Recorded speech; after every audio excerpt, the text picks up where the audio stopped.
South जिले के anti auto theft squad की पुलिस टीम ने बातों के जाल में फंसाकर अपने आप को बेचारा बताकर अधेड़ उम्र की महिलाओं को टारगेट करके उनसे चीटिंग की वारदात को अंजाम देने वाले एक गैंग का पर्दाफाश किया है। इस मामले में 3 आरोपियों को गिरफ्तार किया है। इनके पास से गोल्डन चेन, ईयररिंग और 2 ऑटो भी बरामद किए हैं, जिनमें से एक ऑटो चोरी का है और दूसरा वारदात में इस्तेमाल करने वाला। पूछताछ में पुलिस को पता चला कि ये गैंग इस तरह की 40 वारदातों को दिल्ली के अलग अलग इलाकों में अंजाम दे चुका है। इनका टारगेट एम्स के अलावा और दूसरे बड़े अस्पताल के आसपास का इलाका होता था, जहां पर अकेली महिला को ये गैंग टारगेट करके उनसे चीटिंग की वारदात को अंजाम देते थे। डीसीपी साउथ अंकित चौहान ने बताया कि एम्स और आसपास के अस्पताल के पास इस तरह की वारदात हुई थी, जिसकी छानबीन एटीएस के इंस्पेक्टर उमेश यादव की टीम कर रही थी और इस छानबीन में पुलिस को एक गैंग के बारे में पता चला, जिसका मास्टरमाइंड पश्चिमी दिल्ली के खयाला इलाके का घोषित बीसी है, जिस पर 55 से ज्यादा मामले चल रहे हैं। वहीं इस तरह का गैंग को ऑपरेट करके महिलाओं को टारगेट करता है। ये गैंग ऑटो से अक्सर चलता है। अकेली महिला को देखकर फिर गैंग के सदस्य अलग अलग हो जाते हैं। एक वहां पर पहुंचकर महिला को अपनी बातों में फंसाता है कि वो मालिक के घर से नोटों की गड्डी चुरा कर ले आया है, क्योंकि उसे मालिक ने काम करवाकर सैलरी नहीं दी है। इसी दौरान ऑटो सवार वहां पहुंचता है। वो भी महिला को किसी तरीके से फंसा लेता है कि महिला ज्वेलरी उतार कर दे देती है। जब वो नोट की गड्डी खोलती है तो अपने आप को ठगा महसूस करती है। तब तक ये चीटर वहां से फरार हो चुके होते हैं। एक हौस खास थाने में हमारे 19 तारीख को एक कंप्लेंट आई थी, जिसमें एक मिडिल एज लेडी को चीट किया गया था। उसमें ये बताया गया था कि 2 लड़के आए और उन्होंने कुछ बहला फुसलाकर उस लेडी से उसके चेन और टॉप्स उतरवा लिए और कुछ और पकड़ा के चले गए। जब इस मामले की तफ्तीश की गई तब मालूम चला कि इसमें उस लेडी को लालच दिया गया। ये एक गैंग है जो ख्याला के बीसी चलाता है, जिसका नाम है अशोक सोलंकी एलियास पकोड़ा। इस पे 54-55 मुकदमे हैं पहले के।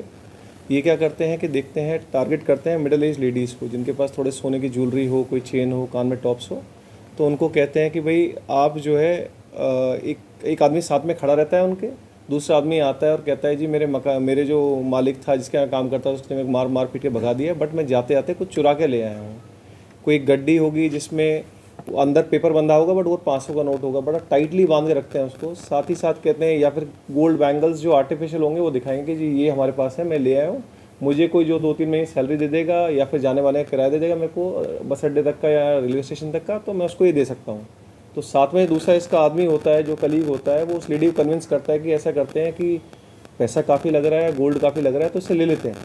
अगर ले लेंगे तो आधा बाद में कर लेते हैं।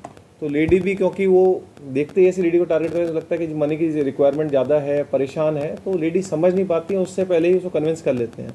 उस लेडी से कहेंगे कि अपना दोनों उसकी सोना उतार के आप दे जाओ और आप जाके कोने में काउंट कर लो। तो लेडी क्या होगी, इस लालच में कई बार होता है कि अपना फिर सोने की चेन उतार के उसको हैंड ओवर कर देंगे दूसरे वाले को और कोने में आके गड्डी काउंट करने लगेंगे। इन द मीन टाइम ये लोग वहाँ से निकल जाते हैं। बट इस पर्टिकुलर केस में एक और वो आया कि एक ऑटो वाला भी साथ में चलता है इनके, जो तीसरा आदमी है। वो ऑटो वाला क्या करता है कि कन्विंस करेंगे उस लेडी को, चलो इसको रेलवे स्टेशन से छोड़े आते हैं, हम रास्ते में बात कर लेंगे। बातों में उसको पटा के लेडी को ऐसी बात कर लेते हैं, फिर वो वहाँ भी सोना उतरवा लेते हैं। ऑटो वाले इनका साथी ही होता है जो आसपास खड़ा हुआ टारगेट करता रहता है, जैसे ऑटो को इशारा करेंगे फटाफट वो ऑटो आके खड़ा हो जाता है। तो इसमें हमने फिर ये टोटल केसेस देखे, इसके 55-56 इसके प्रीवियस इन्वॉल्वमेंट है। साथ ही साथ रिकवरी भी हमने की है। गोल्ड चेन रिकवर की, 8 ग्राम की गोल्ड चेन है, ईयररिंग्स हैं, जो आर्टिफिशियल बैंगल्स हैं वो रिकवर हुए हैं, गड्डी रिकवर हुई है, नकली होती हैं, ऑटो भी साथ साथ रिकवर हुआ है। तो ऑटो वाले को कुछ देते हैं, कहते हैं कि इतने ग्राम गोल्ड होगा तो आपको इतना पैसा दे देंगे, तो ऑटो वाला भी साथ साथ चलता रहता है। सर ऑटो वाले जो हैं उसको गोल्ड पर ग्राम ऑफ गोल्ड मिलता है। अगर 10 ग्राम ऑफ गोल्ड है तो ऑटो वाले को 3000 रुपये मिलते थे इसमें। अच्छा सर, ये लोग किस जगह पे किस तरीके से लोगों को टारगेट करते थे? क्या भीड़ भाड़ वाली सोसाइटी में जाते थे लेडीज़ों को, कि कहीं ऐसे रूरल एरिया? ये जनरली हॉस्पिटल्स के बाहर, जहाँ थोड़ा डिस्ट्रेस में लेडी होगी, परेशान होगी, ट्रीटमेंट कराने आई होगी, मिडिल एज होगी, अकेले दिखेंगे लेडी को तो टारगेट कर लेते थे वैसे। अभी तक हमारा अंदाजा कि इस साल में लास्ट ईयर। दिल्ली से राकेश सोनी, पंजाब केसरी टीवी। हमसे जुड़े रहने के लिए हमारे YouTube चैनल को सब्सक्राइब करें और नई वीडियो की नोटिफिकेशन के लिए बेल आइकॉन को दबाएं।